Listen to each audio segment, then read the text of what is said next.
Pengendali segala sikap, perbuatan, perkataan, atau ungkapan-ungkapan perasaan kita itu ada di kepala kita. Dari dalam pikiranlah muncul segala sesuatunya. Dan karena pengendalinya ada di kepala kita, yang berarti adalah alam pikiran atau akal budi kita, maka pengendalanya pun ada di sana. Atau dengan kata lain, ketika yang mengendalikan itu tidak ditangani dengan baik, atau yang mengendalikan itu adalah hal yang tidak baik, maka itu akan menjadi kendala. Kendala di dalam bersikap. Dan saya umpamakan bahwa di dalam pikiran kita itu ada penghuninya, yaitu apa yang ada di dalamnya. Isi pikiran kita, itulah penghuninya. Bisa apa, bisa juga siapa. Apa berarti segala hal yang pernah masuk ke dalam pikiran kita, mungkin lewat perkataan orang lain, mungkin lewat pendidikan yang diinyam, atau mungkin lewat segala sikap-sikap orang yang terpatri di dalam akal budi, sehingga seseorang bisa mengenang dan mengingatnya. Namun demikian juga penghuninya bisa jadi itu adalah siapa atau pribadi yang memenuhi dan menghuni pikiran kita. Pribadi itu bisa jadi orang-orang tertentu dalam hidup kita yang kata-katanya selalu terkenal. Pribadi itu bisa berupa sosok yang kita kenang-kenang dan menjadi inspirasi dalam hidup kita.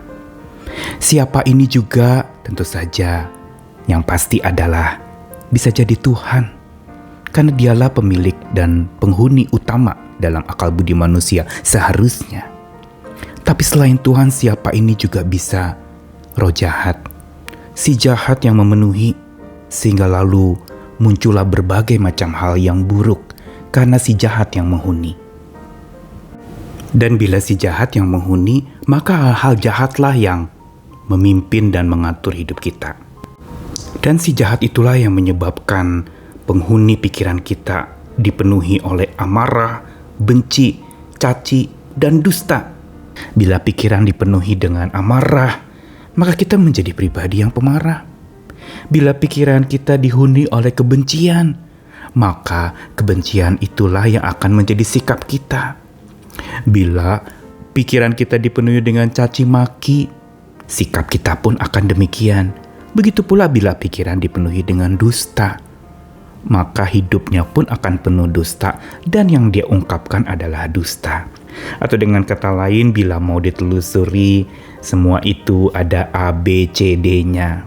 Amarah, benci, caci, dan dusta. Bila semua itu menghuni pikiran kita, maka betapa sulitnya kita untuk bisa menjalani kehidupan yang baik. Apalagi bila itu semua menghuni, maka hasrat untuk mengampuni pun tidak akan bisa muncul. Karena itu betapa pentingnya untuk kita coba mendeteksi pikiran kita dan bertanya siapa penghuninya. Saya Nikolas Kurniawan kembali menemani di dalam Sabda Tuhan hari ini dari satu ayat di Ulangan pasal 15 ayat 9. Hati-hatilah supaya jangan timbul dalam hatimu pikiran dursila. Demikian. Sudah dekat tahun ke-7, tahun penghapusan hutang, dan engkau menjadi kesal terhadap saudaramu yang miskin itu, dan engkau tidak memberikan apa-apa kepadanya. Maka ia berseru kepada Tuhan tentang engkau, dan hal itu menjadi dosa bagimu. Atau dalam versi Indonesian Literal Translation, dikatakan begini, waspadalah supaya jangan timbul pikiran yang jahat dalam hatimu yang mengatakan, tahun ke-7, tahun pembebasan sudah dekat dan matamu jadi jahat melawan saudaramu yang membutuhkan, dan engkau tidak memberi apapun kepadanya. Dan dia berseru kepada Yahweh melawan engkau, dan hal itu menjadi dosa bagimu. Satu ayat dari kitab Ulangan pasal 15 ini merupakan pengingatan tentang masalah penghapusan hutang. atau hukum yang diaturkan untuk umat Tuhan pada waktu itu berkaitan dengan hutang piutang dalam kehidupan bersama mereka. Dan yang menjadi fokus dalam ayat ini adalah hati-hati supaya jangan timbul dalam hatimu pikiran dursila. Kata dursila yang digunakan di sini dari bahasa Ibrani yang dituliskan Belial, yang artinya dalam bahasa Inggris worthlessness, sesuatu yang tidak berharga, sesuatu yang tidak bernilai. Bisa juga makna dari Belial ini adalah sebuah destruksi atau kehancuran, sesuatu yang jahat, sesuatu yang boleh dikatakan berandal, atau sebuah kenakalan. Dan ini semua ada di dalam pikiran yang dikatakan tadi kepada umat Tuhan. Hati-hati supaya jangan timbul dalam hatimu pikiran dursila, pikiran yang jahat, pikiran yang di dalamnya terkandung ada amarah di sana sampai akhirnya lalu seseorang menjadi kesal kepada orang lain atau saudaranya yang miskin. Ada kebencian di sana sehingga tidak ada kesempatan untuk menunjukkan cinta kasih kepada orang-orang yang membutuhkan. Lalu dari situ pula yang menghuni pikiran seseorang itu adalah caci maki, mencela senantiasa, bukan membela dan menghibur serta menguatkan.